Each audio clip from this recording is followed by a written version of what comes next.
o audiovisual na educação socioambiental de corpo inteiro, potência, criativa e dialógica. E essa mesa, seja bem-vinda, essa mesa foi construída, foi pensada na perspectiva de estarmos dialogando a respeito do audiovisual e das potências que ele nos oportuniza, em especial nas questões ambientais, e tivemos a alegria de ter como convidado o professor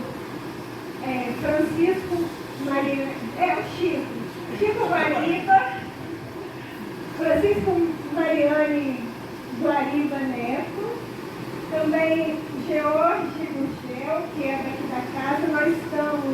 Nós estaríamos em Londrina, mas fomos transferidos para esse auditório de Geociências, que a gente quer registrar que é lindo.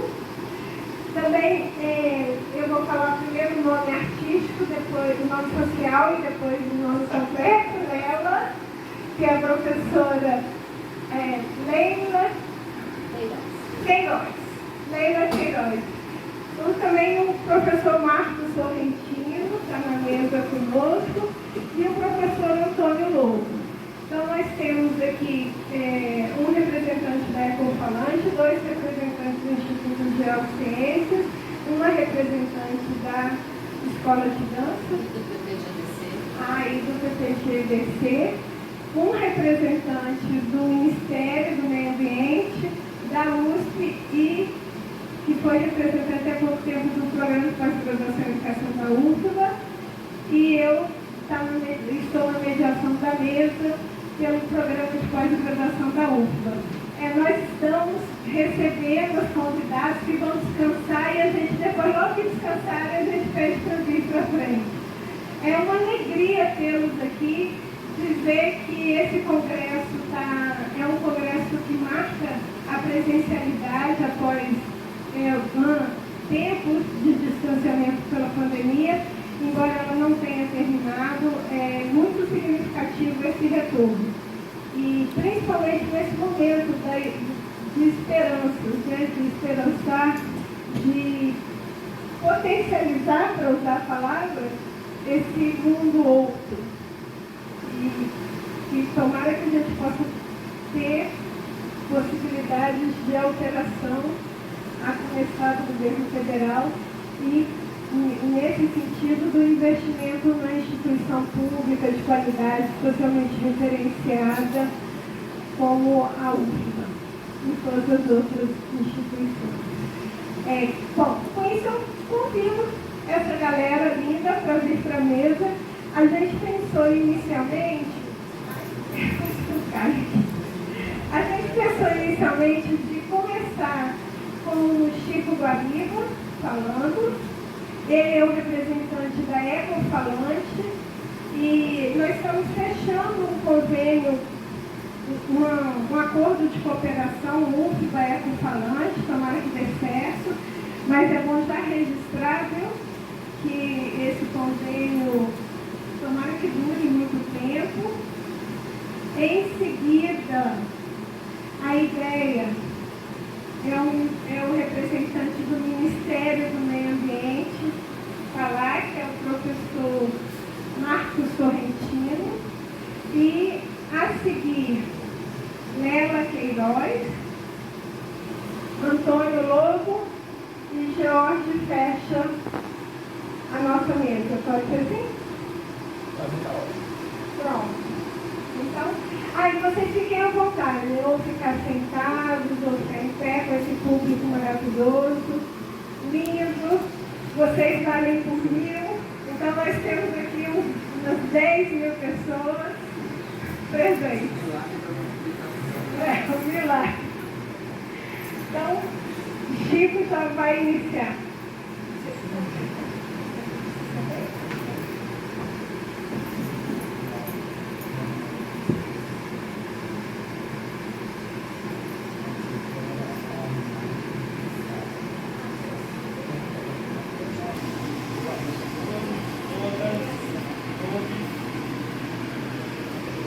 Boa noite a todos, todas, todos.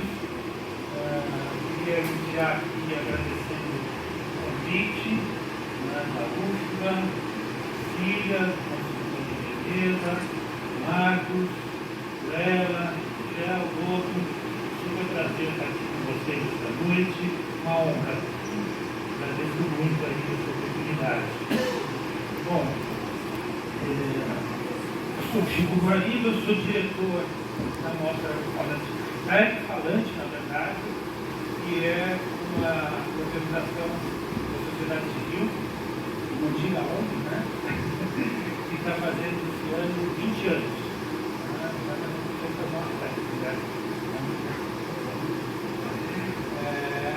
A Arte Falante foi criada em 2003, né, na década da educação de desenvolvimento sustentável, exatamente com o objetivo de trabalhar com a educação para o desenvolvimento sustentável.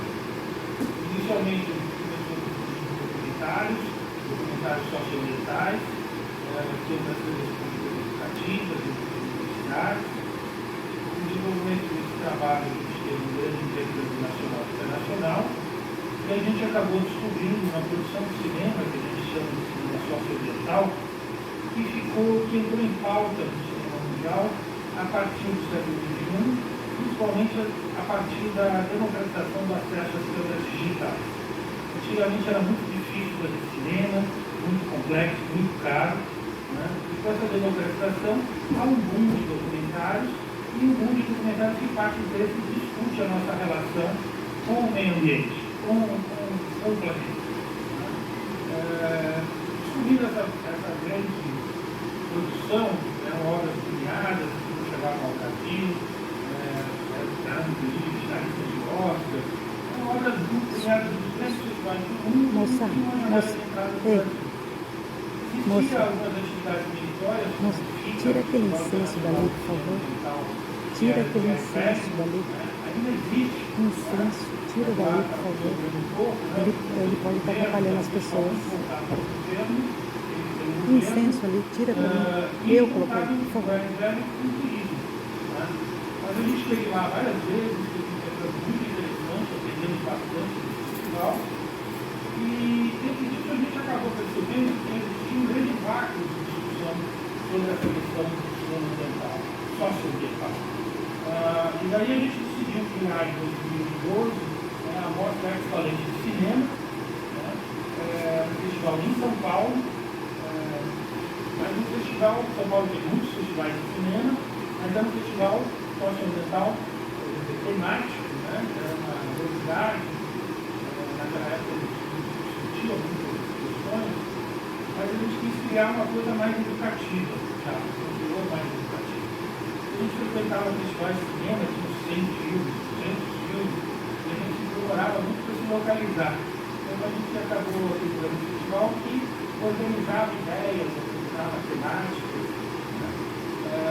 E a gente criou o festival, na verdade, como uma plataforma de informação e conhecimento para, através do audiovisual, debater sobre a nossa cultura. Não era um festival de entretenimento, né? Também era, assim, era muito bom, são muito bons, né? Mas não é, a ideia é fazer cultura, educação e cidadania na população.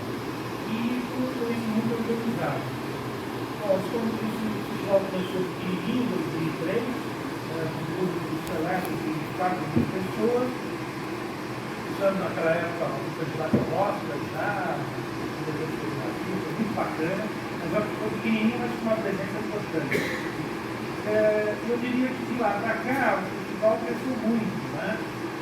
E arrisco dizer que foi o festival de cinema que mais cresceu no Brasil ao longo desses últimos 10 anos. Né? A gente passou de 4 mil pessoas com um público anual de mais de 200 mil pessoas. Né? Então, um crescimento bem exponencial. Né? Enquanto os outros festivais que eram mais ligados ao entretenimento diminuíram de tamanho. Por conta, evidentemente, da oferta excessiva de entretenimento no mercado.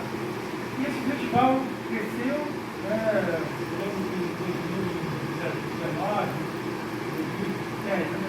2019, antes da pandemia, a gente teve um público de 80 mil pessoas, mais interessante que o público, que já era um dos 3 festivais de cinema maiores do Brasil, 20 mil pessoas participando de debates. Debates com esse caráter super de educação da população e em caráter educativo. Então, foi muito interessante. E essa marca de festival na educação, ela começou, na verdade, desde o início. Quando a gente começou o festival, a gente tinha uma pequena mostra escola, um programa, e quem primeiro se apropriou do festival foram os colégios classe A de São Paulo. Né? Eles perceberam, levavam seus alunos, perceberam que a gente estava trazendo pérolas de conhecimento, né? Pautas que, inclusive, não eram fazendo parte da pauta do Brasil, né? Que às vezes algumas coisas estavam na pauta do Brasil 2, 3 anos depois. Né? E eles quiseram, esses colégios quiseram levar esses filmes para os seus currículos. E foi um processo muito interessante que a gente aprendeu bastante. Levava os filmes, viu o processo educativo, como é que ele se dava, como é que os professores se apropriavam, discutiam, debatiam e colocavam os seus currículos. Paralelamente a isso, já no primeiro ano também, ocorreu que o SESC de São Paulo, que é uma instituição muito forte lá na área de cultura, ele já conheceu o nosso trabalho, mas entrou exatamente em 2012 como um dos pilares do SESC a questão da sustentabilidade. Eles tiveram que implantar. E daí a mostra equipamento caiu com um aluno do SESC. Né? Nós rapidamente pensamos em itinerância do SESC. O SESC em São Paulo tem 35 unidades, é um absurdo, né? Uma qualidade muito grande. São ilhas de cultura, de conhecimento que o SESC leva para o interior paulista. E esse SESC levava uma parte, fazia uma seleção dos nossos filmes, levava filmes e fazia debates. Isso foi fundamental. A gente já fazia debates na mostra, mas o SESC ajudou a popularizar isso, né? Essa cultura de fazer filme e debate, que é uma coisa antiga, mas que há muito tempo não era colocada, desde a época dos filmes. Isso foi muito interessante, porque a gente percebeu que rapidamente muitos alunos, professores e alunos frequentavam essas sessões de cinema na nossa falante. A gente fez uma pesquisa e percebeu que muitos desses estudantes eram das escolas técnicas do Estado de São Paulo, das ETECs na época, professores e alunos. E a gente se aproximou do Centro Paula Souza, que é ministro das ETECs e FATECs do Estado de São Paulo. Eles se interessaram realmente muito pelo nosso trabalho e a gente acabou fazendo um termo de cooperação técnica educacional do Centro Paula Souza, onde a gente levava os filmes para a sala de aula das escolas, né? E a contrapartida eles faziam debates, mas para isso a gente também fazia formação de professores. Em geral, os professores não estavam capacitados para fazer uma mediação de filmes. Então foi um projeto muito interessante, né? A gente chegou a ter 20 mil alunos, por ano no Centro Paula Souza. Um processo de aprendizado muito grande. E com o crescimento da amostra, né, a amostra foi crescendo, a gente tinha 7 dias, a gente passou para 10, passou para 15, eram 3 lugares, aí passaram para 8, depois para 10 lugares, até que o último ano a gente fez oficialmente, eram 45 lugares. O objetivo realmente da amostra é democratizar o debate socioambiental para a população como um todo, né? E através do cinema, né? Então a gente sempre procurando expandir. E é muito interessante que a mostra sempre teve a participação, sempre teve esse cuidado da participação da comunidade acadêmica da mostra. Né? Diretores, professores, acadêmicos, grandes cientistas, escreviam textos de referência para a mostra, assistiam os filmes, escreviam textos de referência, né? E esses textos de referência eram básicos dos debates. Né? E esses debates eram super concorridos, super legais, na mostra, umas filas enormes para participar dos debates, e chegou o momento que os professores das universidades quiseram levar a mostra para as universidades. Isso foi muito interessante. Eles pegavam uma parte dos nossos filmes, selecionavam, se reuniam em grupos, dividiam os filmes e promoviam mostras nas universidades, começaram a ter mostras de 800, de 1000 alunos, né?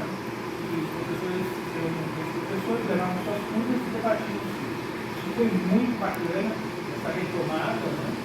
E, curiosamente, logo em seguida, começaram a se criar disciplinas com os nossos conteúdos. Isso foi muito marcante, né? A primeira foi criada na Unicamp, que foi Economia, Sociedade e Meio Ambiente na produção audiovisual contemporânea, né? Muito forte, foi um sucesso da universidade. Quando isso aconteceu, a gente falou, poxa, nós mudamos o patamar de relação com a universidade e com o setor educacional.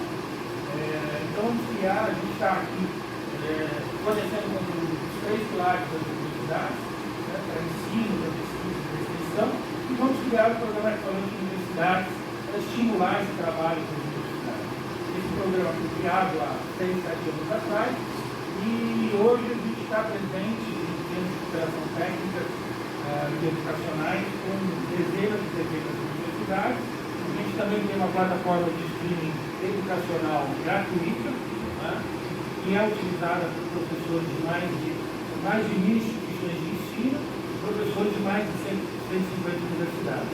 Então, um pouquinho, esse é o primeiro pontapé aqui, para dar um apanhado do que a gente vem trabalhando nesses últimos 12 anos, e depois a gente vai continuar essa conversa. Muito obrigado. Boa noite.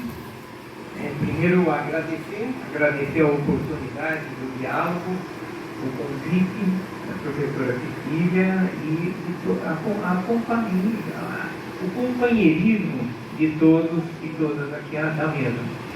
E a presença de vocês, né, num local de difícil acesso, estarmos aqui já é uma demonstração do nosso interesse em relação a essa temática. Eu gostaria de fazer rápidas pontuações, porque eu sei que as demais pessoas da mesa têm muito mais a acrescentar a respeito da importância do audiovisual no enfrentamento da crise socioambiental, no enfrentamento do tratamento educador, ambientalista para o momento que nós vivemos. Então, o primeiro ponto que eu quero chamar a atenção é que não restam dúvidas sobre a profundidade e a dramaticidade do momento que nós vivemos. A crise socioambiental não é uma crise só pontual de falta de água, ou de extinção de espécies animais, ou de erosão da biodiversidade, ou mesmo das mudanças climáticas, como estão sendo ali colocadas. Ela é uma crise sistêmica, ela é uma crise que exige que pensemos sobre o nosso modo de ser e estar no planeta Terra hoje.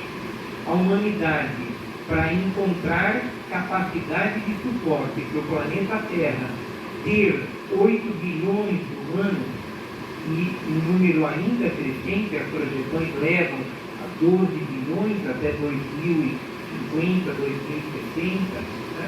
Ela precisa repensar o seu modo de produção, o seu modo de consumo, o seu modo de ser e estar nesse planeta.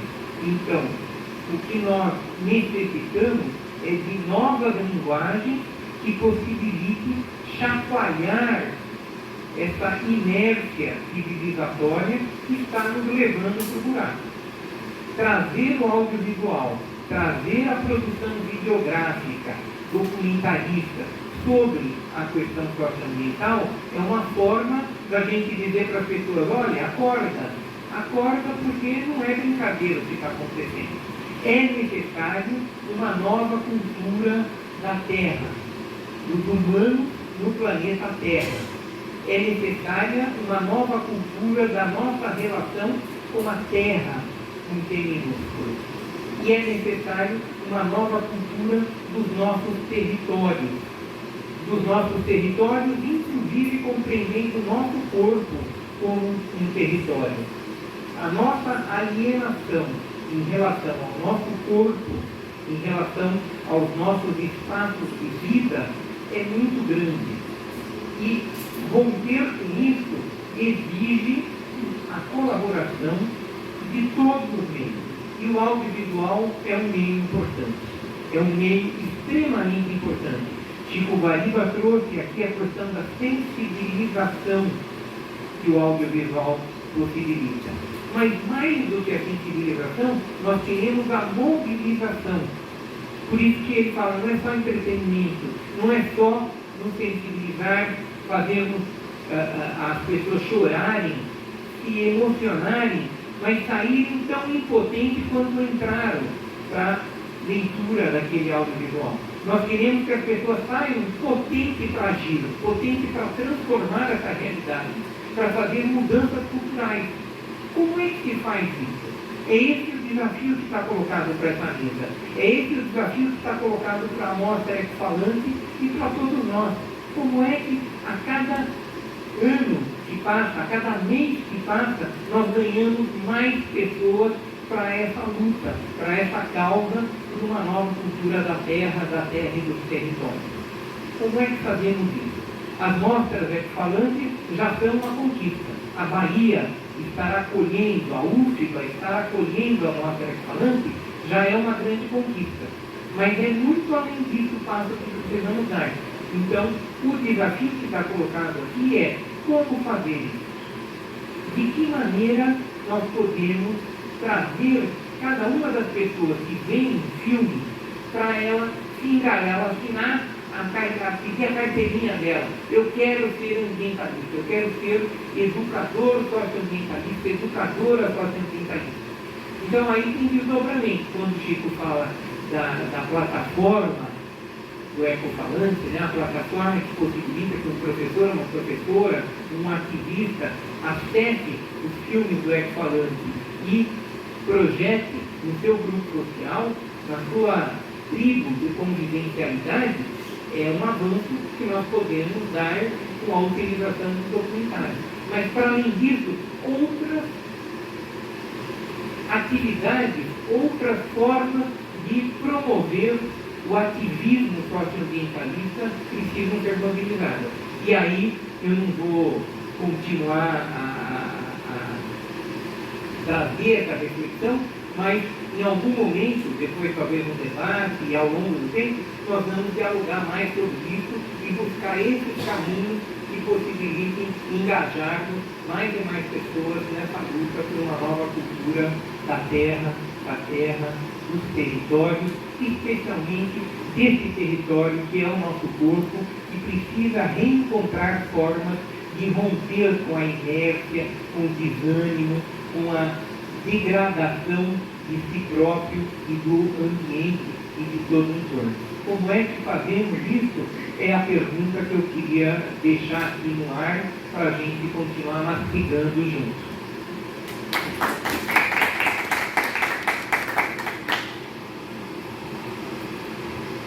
Boa noite. Falar depois desses feras aí não é fácil, né? Mestres para mim, mestres grandes. Me chamo Lela Queiroz, eu estou na UFBA desde 2019 na dança, vim um lado muito forte já nos anos 90 de ser ativista do meio ambiente, tenho sido do Greenpeace e feito todas as performances e depois segui na universidade pesquisa em arte com o meio ambiente. Acho que eu estou aqui um pouco por causa disso, mas eu me sinto cria também da mostra Ecofalante, né? Eu vou direto começar de algum lugar e tentei me apresentar um pouco por esse lado do ativismo, né? Eu vou ler para ficar no tempo e também porque foi importante para mim organizar as ideias, tal complexidade, né? Do que nos reúne aqui. Marco o tempo a partir de agora, por favor. Eu quero agradecer muito o convite, né? Estou muito emocionada de estar aqui mesmo com vocês, né? O ano passado a gente participou da Semana do Meio Ambiente, todos os anos eu participei aqui e eu me internava nas mostras Ecofalante como eu fazia antes, já com as outras mostras lá em São Paulo. E é muito, muito bom mesmo estar aqui com vocês, né? Poucas e muitas pessoas dentro de cada um aqui, né? Eu quero começar fazendo uma menção, saudando, e muito saudosa para mim, da Arlindo Machado, que foi meu professor na PUC, e só muito pouco tempo atrás eu soube que ele foi em julho de 2020. E eu vou começar daí.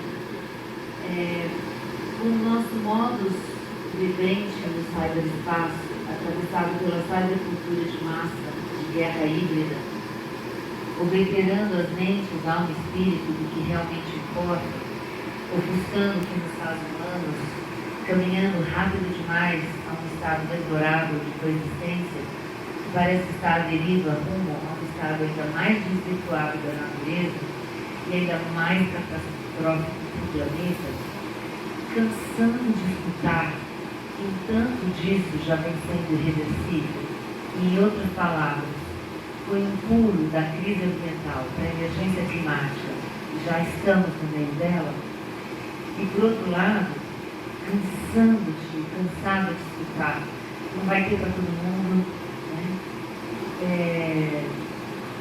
É irreversível o ponto que chegamos, esse consumado, consumido, consumindo, consumismo. Só de quebra, quando a arte se torna comércio a ponto da degradação, assim eu começo a minha fala. Então, o primeiro ponto que de novo vamos salientar é que a destruição ambiental ela é conduzida. E eu vou usar da crença de que a ciência trabalha com erro em laboratório, para não errar. Então, o laboratório não explodiu, mas a maldição herdada é que essa química toda foi para o campo, foi para o ar, foi para o mar, foi para a terra, foi para as águas, os animais, plantas, seres, para os corpos. A ponto de não retorno? Essa é uma pergunta. Desde a Segunda Guerra Mundial, e para falar só de 4 delas, DuPont, Dow Química, o Monsanto, hoje Bayer, Syngenta, investiou tudo que consome as pessoas vivas hoje. Outro ponto é como a gente faz. Se estamos nessa cybercultura de massa de guerra híbrida, servidão voluntária, pagamento, inteiramente de subjetividades moldadas, alisada, narcisística, self, como cuidar a essa altura do aspecto desde o informativo ao formativo, experiencial de corpo inteiro, da educanda e do educando hoje? Bom, daí para dizer que o cinema documentário ambiental permite tudo que o cinema sétima arte permite, com a vantagem de ser em primeira pessoa, porque é documental. Então, se precisamos de uma educação transcendente ao longo do tempo, para uma real sustentação vivente, biocentrada, do bem viver, então, como que ficam os binômios a seguir na cabeça do jovem, da jovem? Isso é muito baixo astral. Nossa, isso é muito alto astral. Nossa, isso é ficcional demais, estou viajando, que viagem. Não, isso é super real, eu sinto na minha pele. Isso é do mal, isso é do bem. Isso é espetacular. Não, isso não é espetacular. Não, isso é sensível, não, isso é violento. Isso é sensual, isso é sexual e muitas outras coisas mais. Para a juventude, informação, eu digo, né? O tempo todo, esses binômios, é uma questão. No meu entendimento, para uma educação transcendente hoje, por todos os poros ocupados por imagens, e é brutal isso, precisa ser do envolvimento, como o Ailton Krenak fala. Fazer parte, junto, em primeira pessoa, ativamente, para agenciamento coletivo. E aí vem conhecer a realidade, se colocar no lugar do outro, ampliar, abrir janelas, ser atravessado e ver de outro lugar. Ao mesmo tempo, o cinema documental transporta para outras realidades que descolam numa ponta da emoção ou da perspectiva crítica da outra ponta, para sensibilizar a mudança de atitude, ação, gerar massa crítica, gerar mobilização para ação, exponencializar o aritmético geométrico, multiplicador de transformação social, modificar a rede das significações, se dando conta. É o que a gente chamava antes de conscientização. Então, um outro ponto que o cinema, como pedagogia na universidade, poder servir como um elo social perdido. Mas daí a gente precisa operar por deslocamento. Deslocamento do cinema, do seu papel social de entretenimento e no ambiente educacional, no meu entendimento, deslocamento do cinema, do seu papel de recurso audiovisual da sala de aula, as TICs. Só para recortar o aspecto extensionista universitário, parece que há um esgotamento dos papéis anteriores, universidade e comunidade. A universidade ia à comunidade, não é? Ia à comunidade. Para quê? Para conhecer a realidade além do muro da universidade, para saber o que se passa. As biológicas, exatas, humanas, ciências sociais, para coletar dados, extraindo de lá fragmentos daquela realidade, levando de volta para dentro da universidade. A comunidade não quer saber mais disso. A comunidade já vive na pele que ela vive, ela quer que deixe alguma coisa lá, uma semente plantada, pois elas já vivem a cultura do extermínio. E hoje a comunidade também vem para a universidade desentendida do que a universidade seja. É um ponto para a gente observar, mas para também contemplar, não só para pensar. Como é que o cinema pode contribuir dentro disso?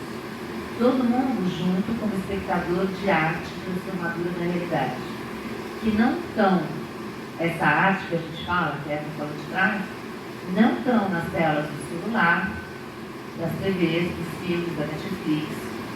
Não é um conhecimento difundido, tão difundido assim. Não tem difusão social disso, de massa crítica. A gente tem que ir, por exemplo, no meu caso, se internar num festival internacional, tipo lá em São Paulo, Amir Labak, Tudo Verdade, em alguns centros de excelência, alguns cineclubes, figuras essas que vêm desaparecendo, e o espectador de filme de arte no nosso país, como acontece com o meu meio, que é a dança, a performance, ela é abaixo da linha. Somos assim invisíveis. O espectador de cinema de arte no nosso país é uma coisa, em termos estatísticos, abaixo da linha. É abissal. Como é que o cinema pode contribuir? Eu me lembrei da Escola da Ponte do Pacheco, metodologia de projeto, mas com certeza metodologias ativas. O próximo ponto, orbitando por esse conceito de deslocamento, o cinema do deslocamento do seu papel, aquele que, ora como recurso audiovisual em ambiente educacional, ora como entretenimento na sociedade, ou seja, saindo desse papel tipificado, estereotipado, pré-fabricado, tanto para a sala de aula como na sociedade, sem dúvida, o engajamento dentro da realidade fílmica, uma problematização, uma reflexão crítica pode ocorrer com o professor da sala de aula, mas fica no escopo do docente resolver isso. Se a docente e o docente vão conseguir ter as condições iniciais para que haja problematização e reflexão crítica com o tema que ela ou ele é atravessado naquele semestre e que está a ação que é buscada naquele semestre. Então, essa é uma outra coisa também. Como é que o que a gente está falando pode ser um deslocamento do habitual? E como último ponto, precisamos conhecer como se faz essa arte, penetrar no tecido interno dela. Porque cinema é muita coisa.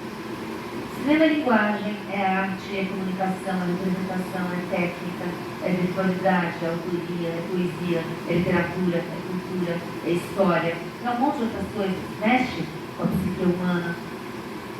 Estamos mexendo com um troço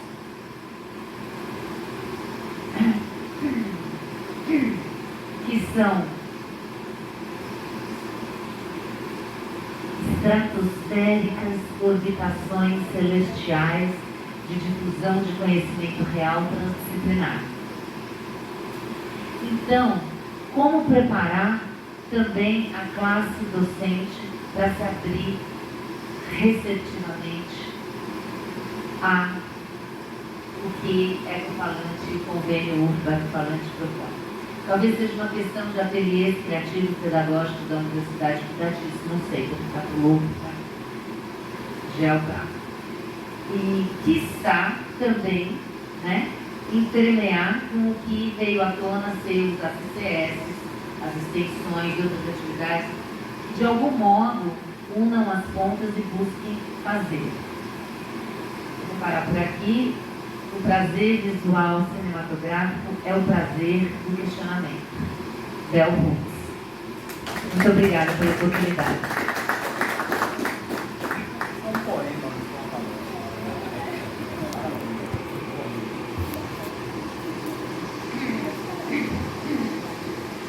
Oi. Boa noite, gente. Somos poucos, mas na verdade somos muitos, né? Porque eu acho que o que vale mais nesse momento é o interesse, né? É a motivação que fez cada um de vocês vir para esse gel à noite tão distante. Eu dou aula aqui à noite, às vezes eu sou o último a sair. Muitas vezes eu sou o último a sair aqui à noite. E eu já estou um pouco acostumado com essa dinâmica do gel de noite. Mas quem nunca esteve por aqui de noite, às vezes se assusta um pouco, porque realmente ele fica um pouco esvaziado. Então, boa noite a todos e todas, né? Boa noite a todos os meus colegas e minhas colegas aqui da mesa. Feliz de estar aqui com vocês, viu? É minha segunda palestra do dia, né? Minha segunda, eu nem chamo de palestra, é uma conversa, é um bate-papo, é uma interação para a gente poder amadurecer temas importantes aqui na universidade. Pela manhã eu tive numa mesa. E foi bem interessante essa mesa, porque a gente teve uma participação remota, né, pela via remota, do atual presidente do IBAMA, o Agostinho, e também o chefe de gabinete da Secretaria Estadual de Meio Ambiente aqui da Bahia, esteve presente. E foi muito interessante porque a gente acabou tocando em problemas ambientais muito sérios que nós temos aqui na Bahia. Quem conhece um pouco essa realidade na Bahia sabe do que eu estou falando, como, por exemplo, a expansão da fronteira agrícola na Chapada Diamantina, que tem comprometido o turismo, tem comprometido a sustentabilidade das nossas comunidades tradicionais que ainda vivem ali, e tem comprometido, sobretudo, as nossas águas, não é? 60% da água que nós bebemos aqui em Salvador e na região metropolitana, em Feira de Santana também, vem do rio Paraguaçu, que nasce justamente na Chapada Diamantina e passa por uma parte da área que está sendo mais afetada com a expansão da fronteira agrícola.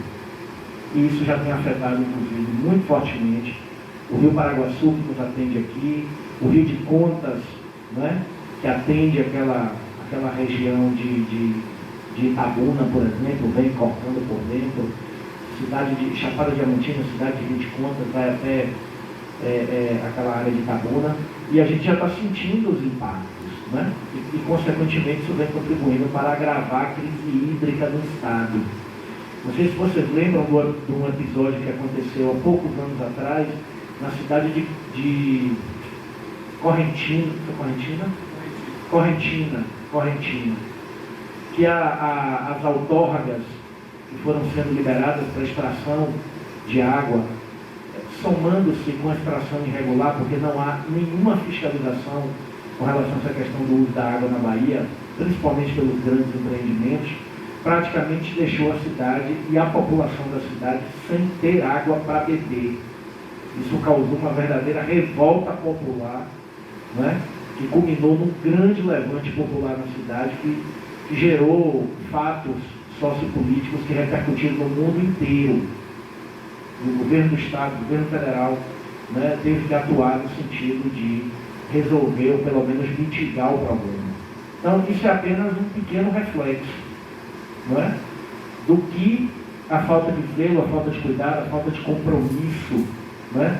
E, de certa forma, também a falta de planejamento a longo prazo, a partir de uma perspectiva sustentável, a partir de uma perspectiva de conservação, de preservação, pode estar trazendo para a gente, já está trazendo e pode estar trazendo de forma ainda mais acelerada nos próximos anos, né?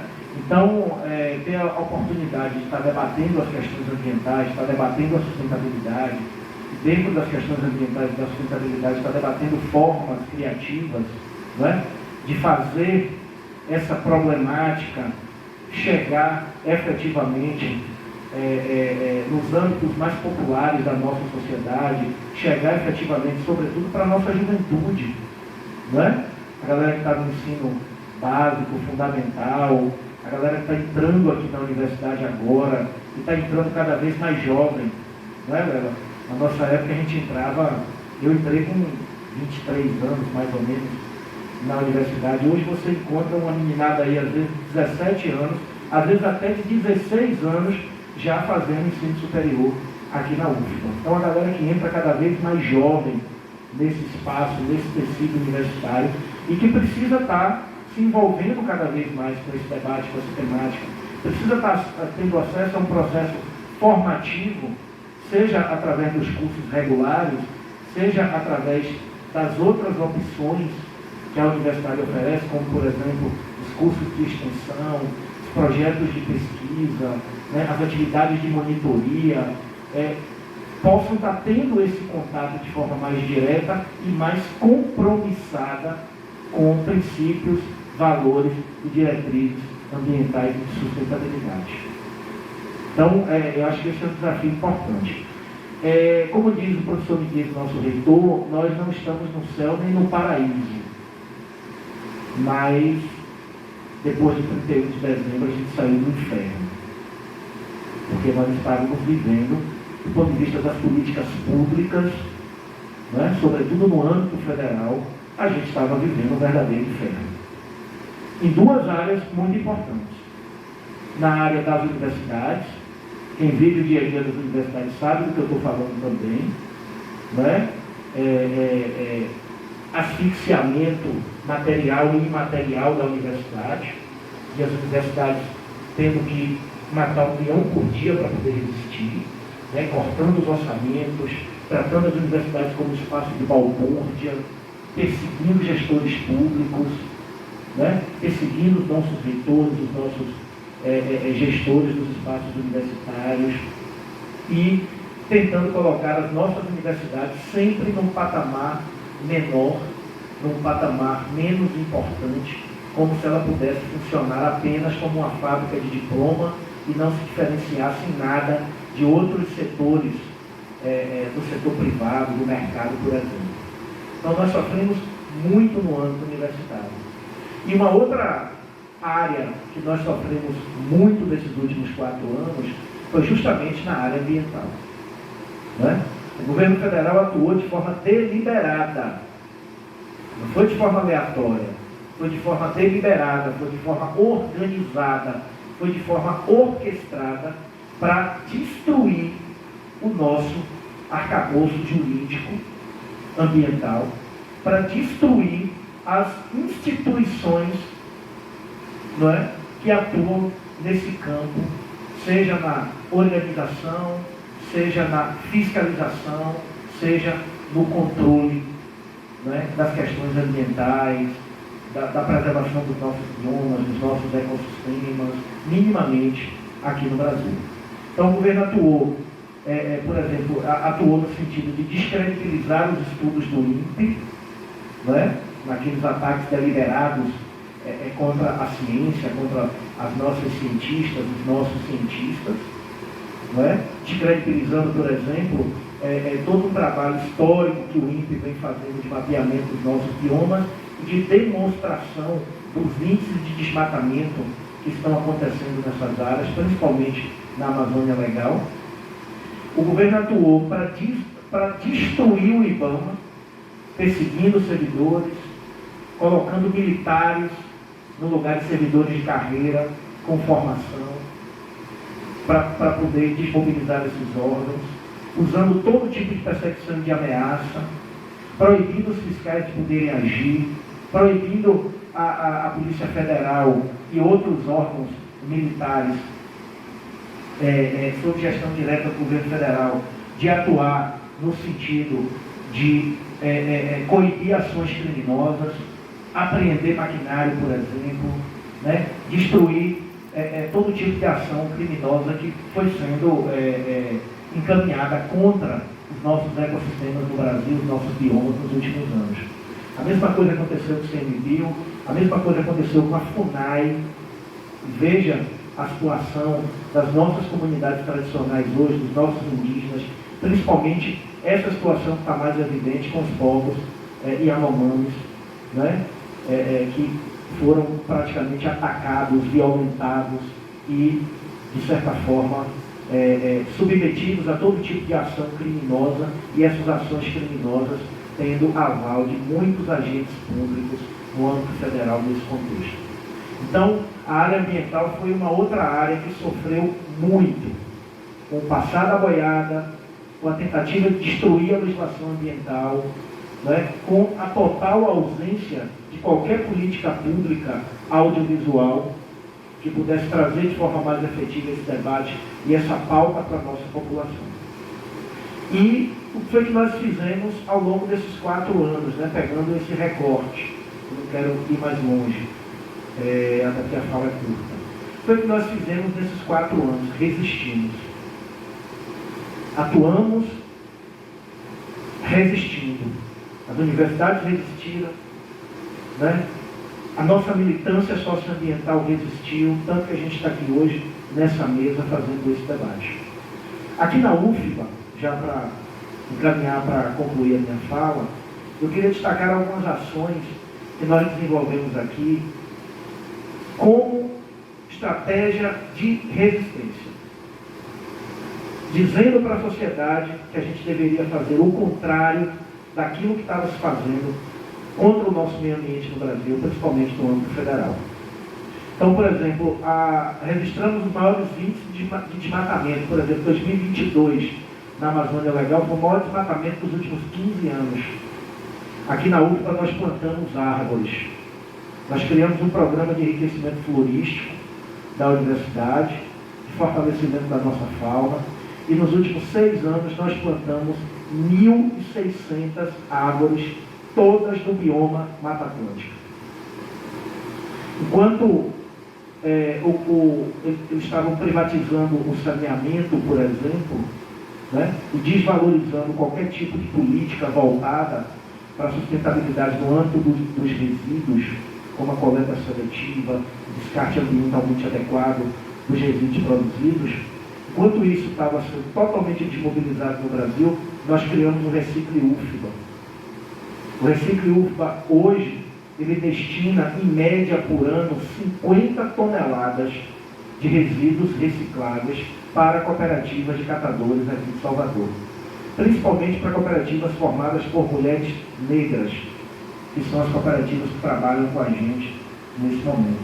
Nós criamos um programa chamado PROVÉ, que faz a coleta de todo o óleo residual de fritura produzido no âmbito da universidade.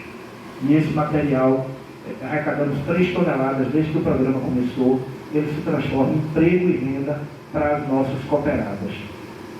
Né? Enquanto o governo destruiu totalmente qualquer perspectiva educativa, formativa, educacional, né, audiovisual, né, na questão da formação para a sustentabilidade, na questão do meio ambiente, nós criamos várias campanhas educativas importantes aqui na Universidade Federal da Bahia. Nós criamos, por exemplo, um perfil no Facebook, que tem mais de 6.000 pessoas. Nós criamos uma página no Facebook, que tem mais de 3.000 pessoas que acompanham a página. Nós criamos um perfil no Instagram, que hoje tem aproximadamente 3.000 pessoas que acompanham o nosso Instagram, e transformamos essa plataforma numa ponta de lança das nossas campanhas educativas, principalmente visando alcançar e atingir os estudantes dentro da nossa comunidade.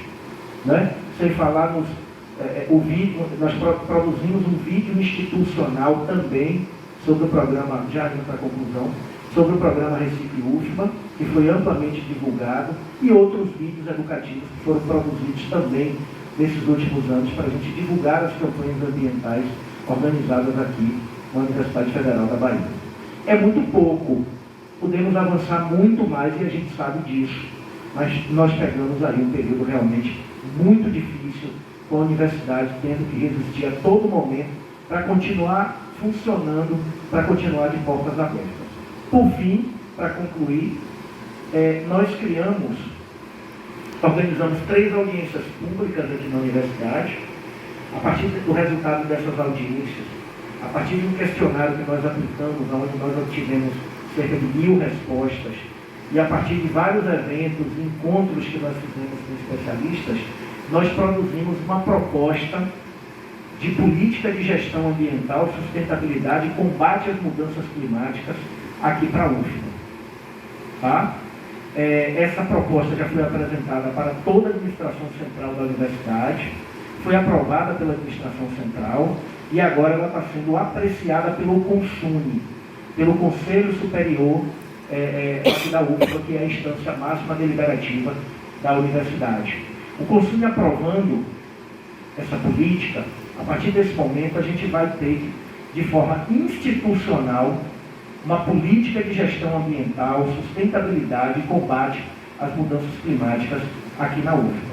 E essa política ela tem um item específico, um eixo específico, que versa sobre a formação para a sustentabilidade. E nesse eixo, nesse item, está de forma muito transparente e clara lá na política, que a UFBA vai ter que adotar em todos os seus processos formativos, de forma direta, de forma interdisciplinar, transdisciplinar, processos de formação para a sustentabilidade, para o meio ambiente, para as grandes questões socioambientais e, sobretudo, para a sustentabilidade. Na renovação dos currículos, nos novos currículos que sejam criados a partir da abertura de novos cursos, na graduação e na pós-graduação, na extensão, a gente está passando agora por um processo de curricularização da extensão. A extensão vai fazer parte dos nossos currículos e vai ter carga horária, inclusive, o que vai fomentar muito a extensão na universidade. E essa curricularização da extensão vai ter que assimilar, não é, um processo extensionista formativo voltado para a sustentabilidade.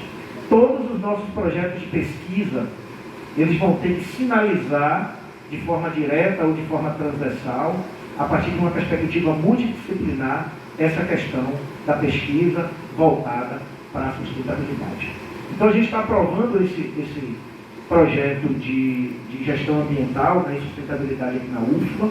Eu estava comentando aqui com um colega, isso aqui está com os dias contados. Depois que o projeto for aprovado, a gente vai ter um prazo aí de no máximo 4 anos para eliminar plástico na universidade. Principalmente o chamado plástico de uso único, plástico de uso rápido. Isso aqui a gente usa em 2 minutos e joga fora. Né? Então, eu já finalizando, agora de verdade, eu queria já trazer para vocês essa novidade, né, que dialoga também com a pauta da mesa, com a questão ambiental, com a questão da formação para a sustentabilidade. Eu fico à disposição para qualquer questão que vocês queiram trazer, que vocês queiram perguntar e debater. Muito obrigado pela atenção de vocês.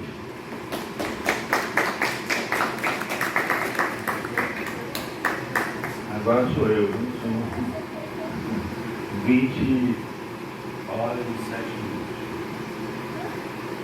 Primeiro, falar da alegria de estar com pessoas, colegas, companheiros, amigos. Eu acho que pronto, agora. Com essa voz também. Já com a voz primeiro falar do prazer de estar na mesa com eles, são pessoas tão queridas, né? Pessoas tão queridas. Bom, pessoas tão queridas e com a estar no Instituto de Geociência, né, onde nós trabalhamos, estar na nossa universidade e estar discutindo cultura, né? Arte, meio ambiente, né? Sustentabilidade. E a cultura, a vida não basta, né? Lembrando que é regular. Você tem que ter cultura, você tem que ter arte, você tem que ter cinema, você tem que ser ecofalante, né? Para que a gente possa nos potencializar, né? No sentido de sermos humanidade, né? Então, essa especificidade humana, né? Nós temos no planeta essa especificidade. Nós somos o único ser vivo que vamos construindo cultura e história, né? E na medida que a gente foi se transformando, a gente transformou também a natureza. E até um determinado período da história da humanidade, essa relação sociedade-natureza era uma relação razoável, vamos dizer assim. A partir da primeira Revolução Industrial, que é um processo bem recente, né, 300 anos, século XIX, final do século XVIII, as relações mudam qualitativamente. Qualitativamente, essas relações mudam e toda a história da humanidade, que é a relação com a natureza, é uma relação de trabalho artesanal, essa relação passa a ser através das máquinas, da indústria, né? Da indústria. Então aí muda qualitativamente. De lá para cá, há uma insustentabilidade do planeta. Historicamente, esse modelo, né, urbano, industrial, concentração das populações, aumento considerável a população humana, né? No final do século XIX, a população do planeta era de 1 bilhão e 100 milhões de pessoas. No final do século XX já tinha aí quase 7 vezes mais, né? E nós estamos mais de 8 bilhões. Então tudo isso chamou a atenção, né, dos governantes, da cidadania, da indústria, né, do mercado, da sociedade civil e da cidadania, que o planeta é finito e os recursos naturais são finitos, né? Então, isso aqui nos desafia, né? É um desafio para a humanidade, porque já tem um bom tempo que fazemos conferências mundiais, né? A primeira conferência mundial foi em Estocolmo, em 72. Já se chamava atenção para esses problemas que vão se agravando, e hoje o ápice disso tudo são as mudanças climáticas, né? Que nos atormentam, porque atormenta inclusive o período de nossas vidas. Para quem tem mais idade, como eu, dessa plateia, a gente lembra da infância e da juventude com outra situação, inclusive climática, nas nossas cidades, no nosso bairro, onde a gente morava. Então, esse salto qualitativo, essa industrialização, né, mostrou-se historicamente sustentável. Então, a sociedade humana tem que criar meios e modos de superar isso, né? Já passou da hora, né? E a cultura nos ajuda muito, né? Esse trabalho extraordinário da Falante sensibiliza, né, a humanidade, né? As artes, o cinema, a cultura, o teatro, toda manifestação artística sensibiliza cada ser humano, sensibiliza nós, sensibiliza a Ecofalante que nós fizemos no ano passado, na Semana, né, Mundial do Meio Ambiente, que virou um mês mundial do meio ambiente na UFBA. A gente fez uma série de atividades muito proativas e que sensibilizou a universidade, tanto que nós estamos continuando a cooperação e fechando um convênio importante, como a Ecofalante está fechando convênios importantes de cooperação com outras universidades da Bahia, né? O Recôncavo, né? Enfim, a UNEB, a Universidade das Almas, todo o sistema educacional baiano está percebendo, e já tem uma história, como falou o Chico Guariba, da importância desse diálogo permanente com a cultura e com a arte, porque através da cultura e da arte, do cinema, da arte visual, você atinge mais pessoas e sensibiliza mais as pessoas, e principalmente a juventude, né?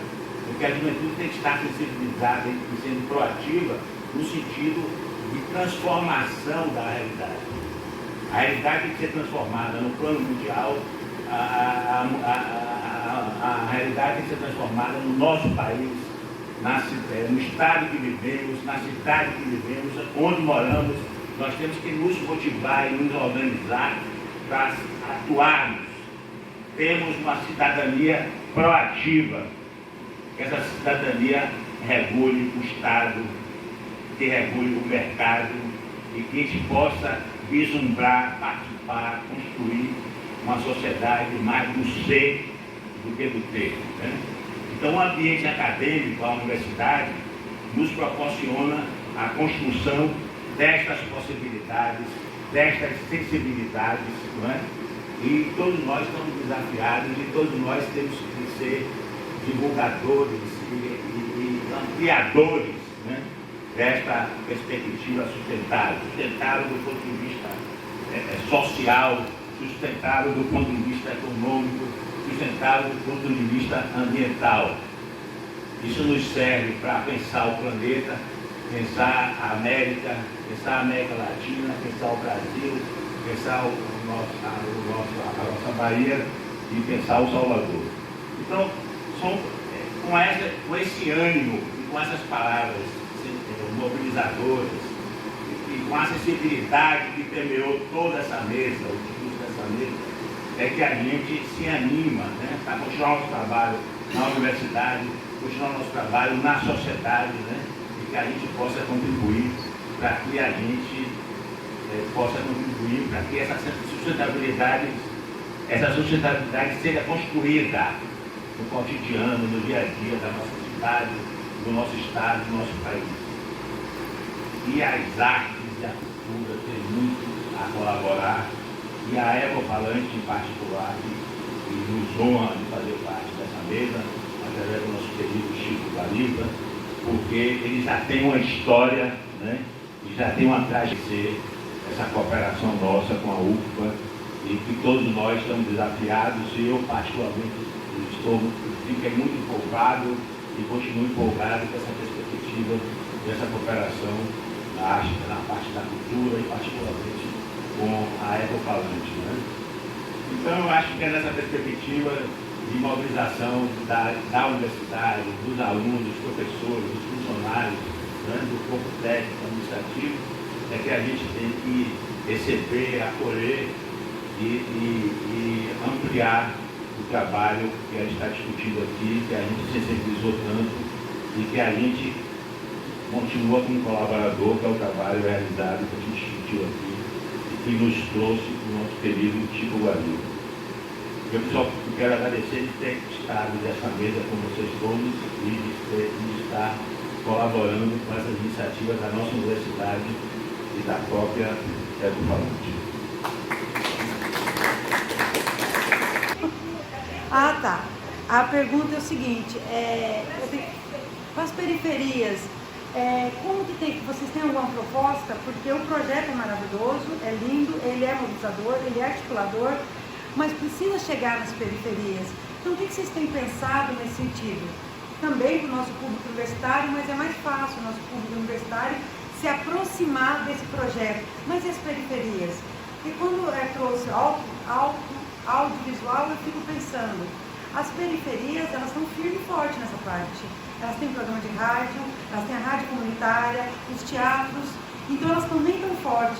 De repente, eu acho que o Ecofalante, o projeto, pode também conversar com eles. Porque as periferias, pelo menos aqui em Salvador, que eu tenho acompanhado, está atuante, gente. Ninguém está dormindo não, viu? Obrigada.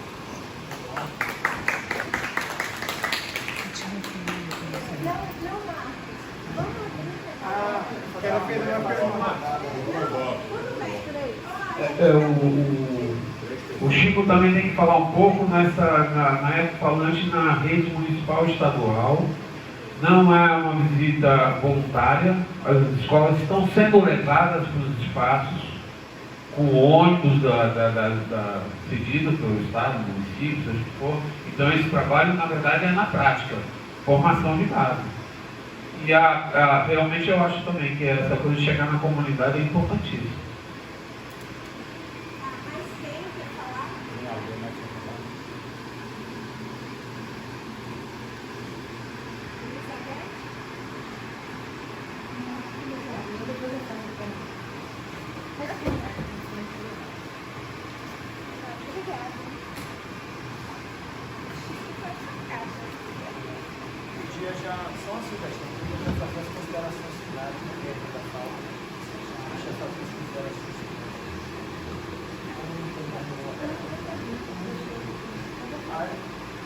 Deixa ela perguntar para mim, então.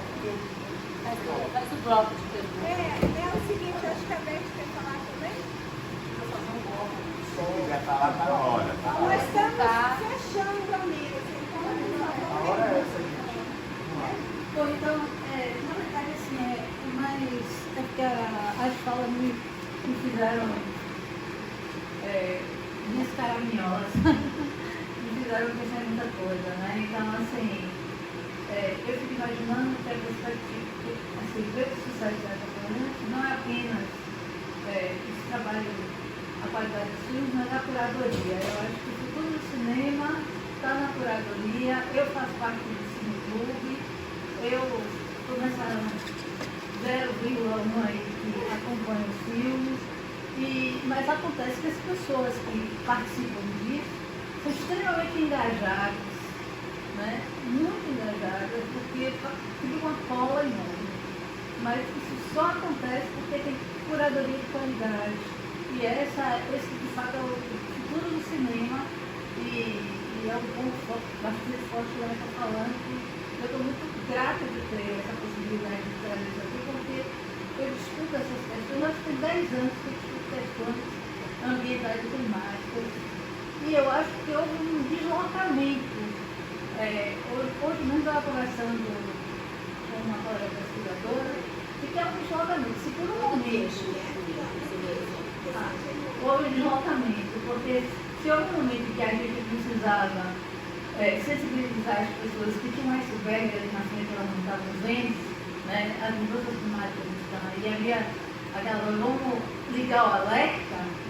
Hoje, como é que a gente convive com a elefante na sala, né?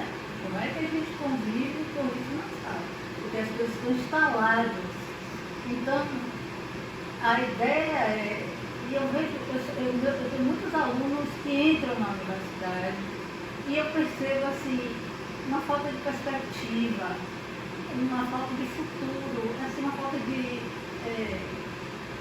as coisas são tão difíceis que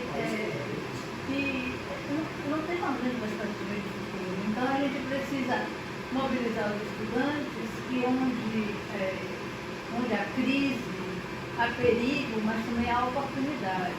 E que há muitos nichos em que eles podem atuar e desenvolver habilidades de trabalho, um mundo de trabalho, um mundo de emprego, mas, né, atuando nesses nichos que estão colocados. E também passam profundamente por criar alternativas. As alternativas não estão postas. Quando a gente fala sobre isso para os estudantes, ou às vezes a gente você está sonhando assim, né?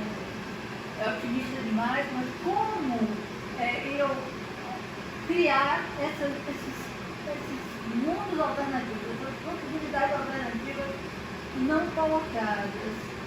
Então, assim, eu assisti alguns filmes e, assim, do lado você tem a possibilidade, a imagem, né, cunha de imagem, de estampar o que tem sido escondido, né, porque o sistema, as pessoas não enxergam, que é a coisa de ver o iceberg, mas eu imagino que esse trabalho também de mostrar alternativas, que os filmes também não trazendo, que os indígenas, quando eu assisti a cerimônia de Dr. Honoris Causa de Davi Copenau na Unicef, né? E uma das coisas que se colocou, inclusive o Reino fez uma saudação a ele, foi a sensibilidade dele de entender que arte atingia. Então, ele entendeu a nossa, né, do povo da mercadoria, fixação pelo papel, e aí quis escrever na pele de papel as ideias para que fossem uma flecha para atingir o coração da nossa sociedade. Né? Então ele é ator, ele é roteirista, ele atua na Última Floresta. Então, assim, essas possibilidades de mundos alternativos, de vidas alternativas, me parece assim uma coisa absolutamente importante para a gente explorar também dentro da universidade. Passa por essa poesia, passa por essa identificação dos modos de vida dos pescadores, dos caiçaras, quilombolas, indígenas. E, assim, essas coisas foram assim, me vieram em mente. Não é bem uma pergunta, mais uma curadora.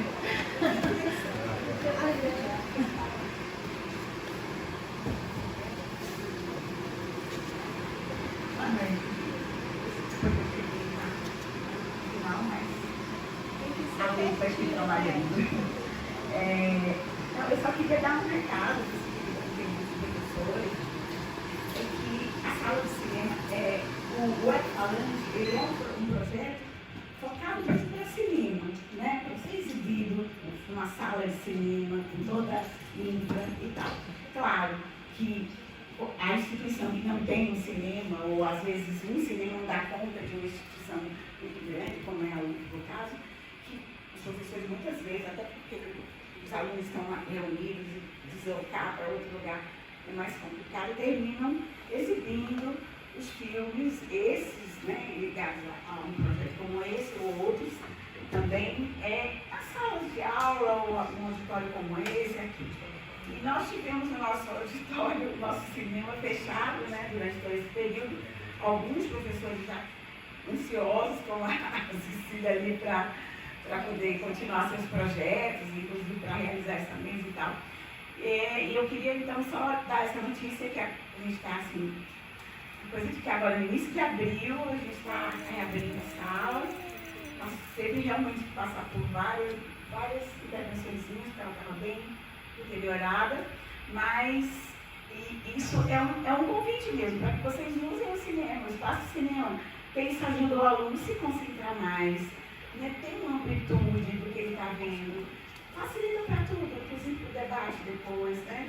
E todos os dias de manhã a sala fica disponível para atividades acadêmicas ligadas ao cinema e ao audiovisual. Então, não tem problema nenhum para a turma da manhã, só os outros turnos é que é bem difícil, a gente abriga só alguns projetos que já são bem específicos, que já contam, inclusive, em acordo de parceria, para cinemas em rede, e agora vai contar com o Alto-Falante. Mas aí só para momentos de uma mostra mesmo, de uma atividade assim. E o próprio Alto-Falante tem no seu hall de filmes um elenco enorme. Então, o professor, independente de mostras, né, ele pode escolher ali e ir para a sala de cinema com sua turma, né, exibir e discutir. Assim, mas é ótima notícia. Vamos fazer um projeto para trazer a periferia para o cinema. Eu vim aqui pegando o microfone enquanto entrego para a mesa para convidá-los já. Na semana que vem a gente tem o Semina HCL 2023 e nós vamos ter a mostra Ecofalante com a gente. Não, é um Ecofalante conosco no cinema do Museu Geológico, porque a gente, por conta dessa questão, vai ser todas as manhãs, a partir das 8 horas. Então, por favor, divulgue. A gente vai tentar passar, eu posso passar para você, Elizabeth, a seleção, e se puder também divulgar para toda a UFBA, nós ficaremos muito felizes de ter vocês lá. Museu de Cinema, Sala de Arte do Museu Geológico da UFBA. Cinema Da Bahia. Cinema do museu. No corredor da Vitória, num lugar lindo, depois vocês podem visitar o museu. De 8 horas às 10h30, todo dia com debate ao final e com presenças, inclusive de convidadas indígenas para estar lá com a gente. Então vai ser muito interessante. Aí podia já responde, eu vou passando o tchau, porque o moço aí Obrigado pelas perguntas.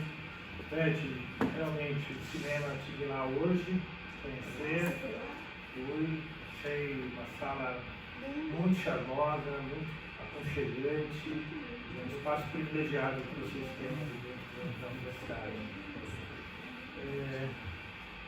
Deixa eu pensar. São muitas questões.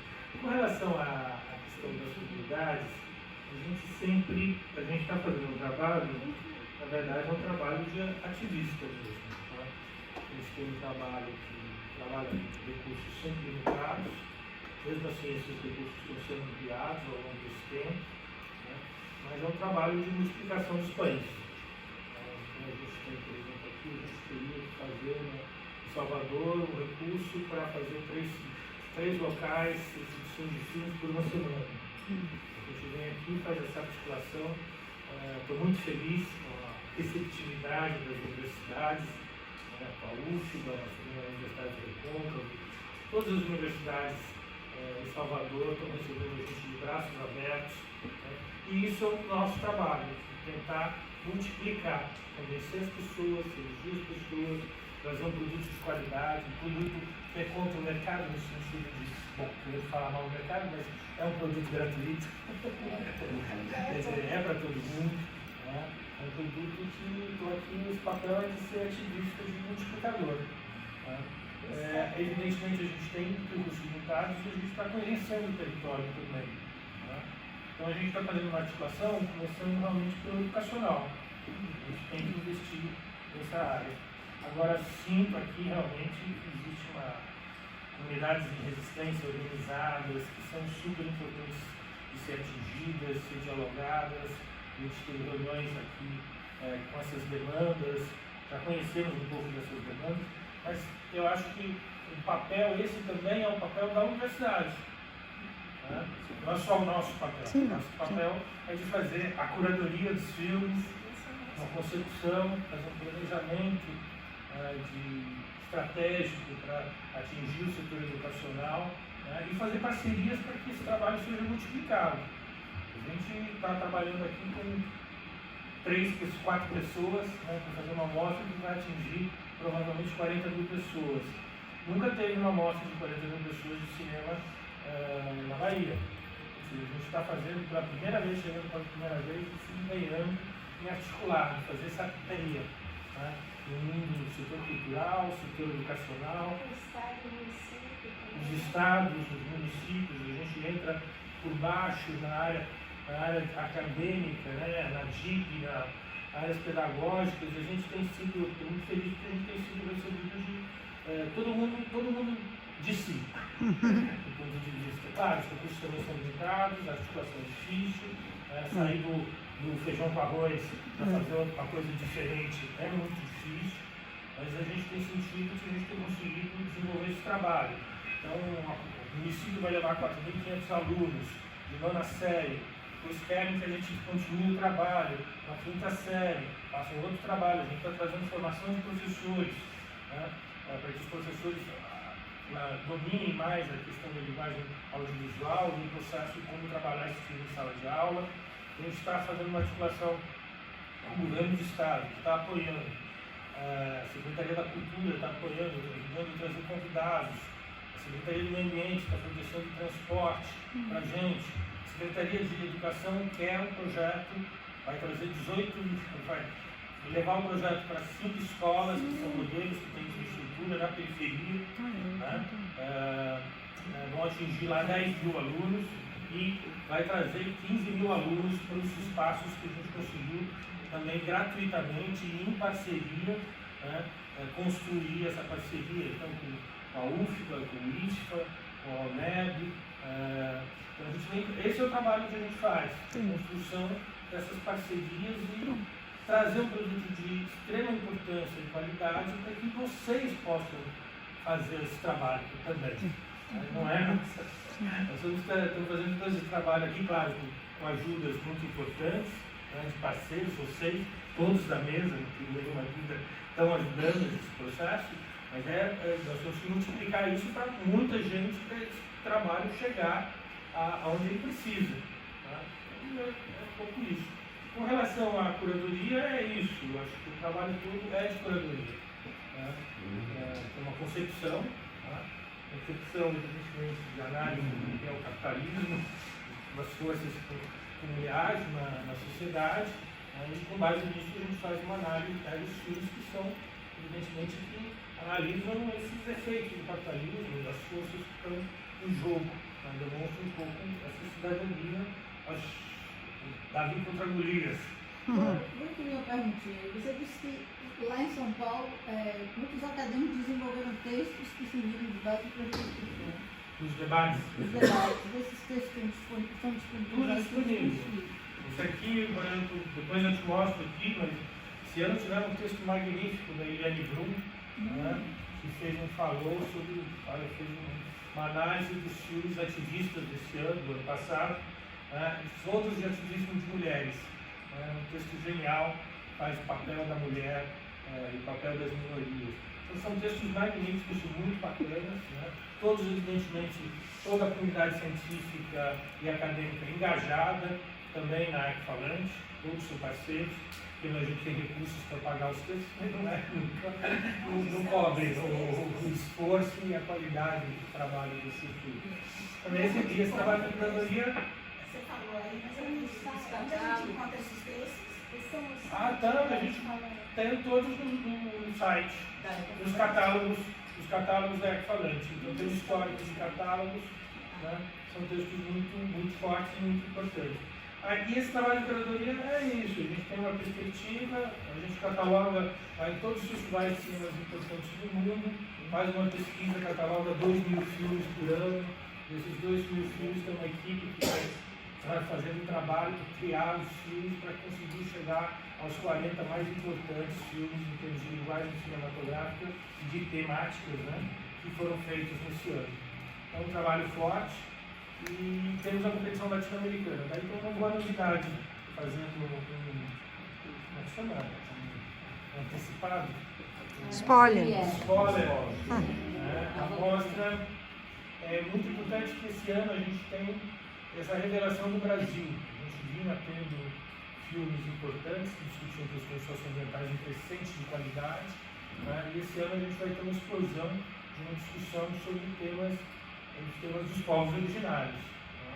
Filmes muito importantes sobre a questão amazônica, muitos filmes produzidos por indígenas, que é toda a questão cultural, é ali que a gente vai ter que aprender muito, né? Sobre nós, como não viver do jeito que a gente vive, como aprender a viver com eles. Então, nós temos uma produção muito forte. Parece que temos 2 filmes esse ano de 2 cineastas yanomamis, pela primeira vez. Né? E nós vamos abrir a mostra também com um filme chamado A Invenção do Outro. A Invenção do Outro é uma expedição que foi feita em 2019 do IBAMA, da FUNAI, tá? Uma expedição, acompanhando essa expedição da FUNAI, um encontro com povos isolados. Filme belíssimo, muito emocionante. Desse trabalho que a FUNAI faz, procurando resgatar esses povos que estão em conflito várias vezes. E é um filme que retrata também o trabalho do Bruno Pereira, que foi assassinado, e a importância do trabalho dele. É uma coisa sensacional o trabalho, e o que a gente aprende com esses povos isolados.